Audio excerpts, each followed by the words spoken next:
Choisissons-nous notre partenaire en fonction de notre type de personnalité? Il est possible que, jusqu'à présent, vous n'ayez jamais pensé à cela, ou peut-être que c'est quelque chose d'essentiel pour vous. Quoi qu'il en soit, nous allons vous présenter les 4 personnalités identifiées autour desquelles se basent les relations affectives. Les 4 types de personnalités en amour. Il nous faut bien l'admettre, parfois nous tombons amoureux de la personne à laquelle nous nous attendions le moins, celle qui correspond le moins à notre personnalité, mais qui pourtant nous complète. D'autres fois, nous vivons des relations qui ne nous correspondent pas et qui ne nous apportent que du malheur. Pourquoi cela arrive-t-il? Pourquoi sommes-nous attirés par des personnalités si toxiques? Comme le dit si bien le proverbe, les contraires s'attirent et il n'y a que peu d'explications théoriques à cela. L'un des derniers livres publiés sur le sujet du choix du partenaire amoureux s'appelle Why Her? Pourquoi lui? Pourquoi elle? De l'anthropologue de la Rutgers University, Helen Fisher.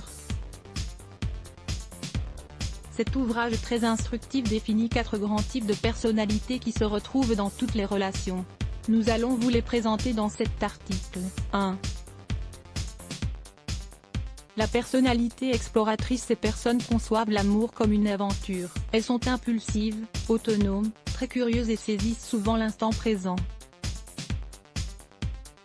Nous allons voir quelques-uns de leurs axes principaux de personnalité: tendance à rechercher toujours des choses nouvelles, des expériences inédites, propension à courir des risques sans se soucier des conséquences. Ce sont des personnes très spontanées. Elles ont beaucoup d'énergie. Elles sont curieuses, créatives et optimistes. Leur principale qualité est leur flexibilité, leur ouverture d'esprit. 2. La personnalité directive. Les personnes directives ne sont pas forcément dominantes dans l'absolu. C'est un type de personnalité très analytique, qui place la logique et le sens commun au-dessus de tout. Des personnes très équilibrées. Ce sont des personnes très décidées et très sûres d'elles-mêmes. Elles contrôlent souvent très bien leurs émotions. Elles ont des facilités pour aller directement au cœur des choses et dire ce qu'elles désirent. Ces personnes aiment que chaque chose soit à sa place et que tout se fasse dans les règles de l'art. En somme, elles sont perfectionnistes. Découvrez cet article, les 5 meilleures plantes pour améliorer nos émotions. 3. La personnalité constructrice. Les personnes constructrices ont comme principale valeur la famille, les amis et l'union avec les leurs. Ce sont des personnes sereines et sociables, très pacifiques, qui ne prennent pas de risques.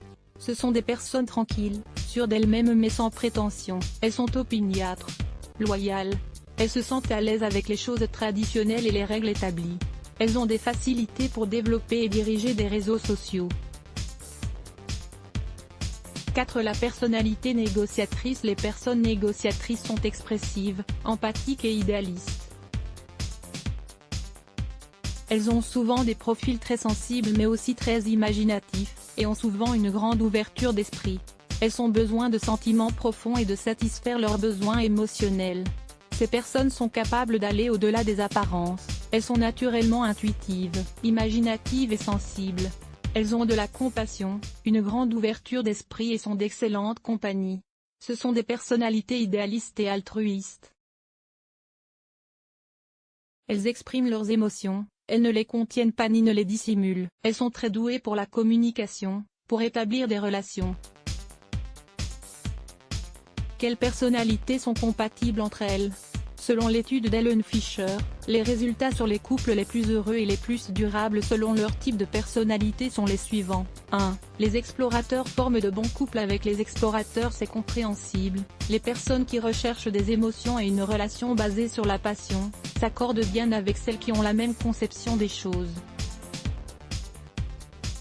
Si vous êtes plutôt négociateur ou constructeur, vous aurez du mal à voir d'un bon œil cette spontanéité ou cette façon de vivre le moment présent, car vous préférez la stabilité et les valeurs familiales.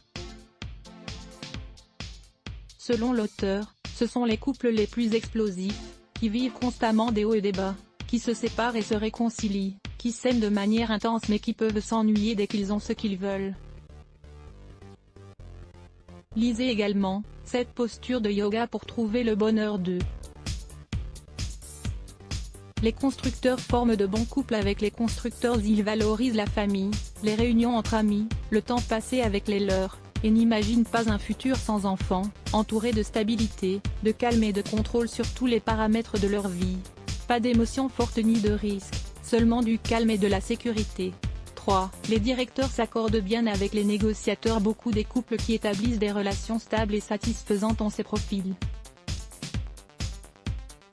Des personnes analytiques, directives et perfectionnistes sont heureuses aux côtés de personnes sensibles, empathiques et émotionnelles. C'est un bon moyen de se compléter.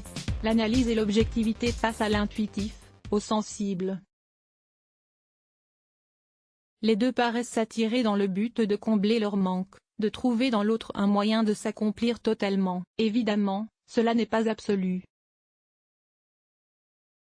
Mais, l'intention de l'auteur est de nous donner un exemple sur le type de personnalité qu'ont les personnes qui maintiennent des relations durables et satisfaisantes.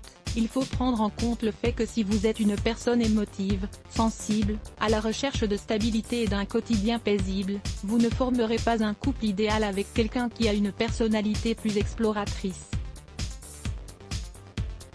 Il est possible qu'une fois passée la passion, votre relation fasse place à la désillusion. Quel type de partenaire est fait pour vous? En amour, il n'y a pas de recette magique, aucun de nous ne peut choisir le type de partenaire dont il va tomber amoureux, cela arrive simplement. Lire plus Let's Block ADS. Why?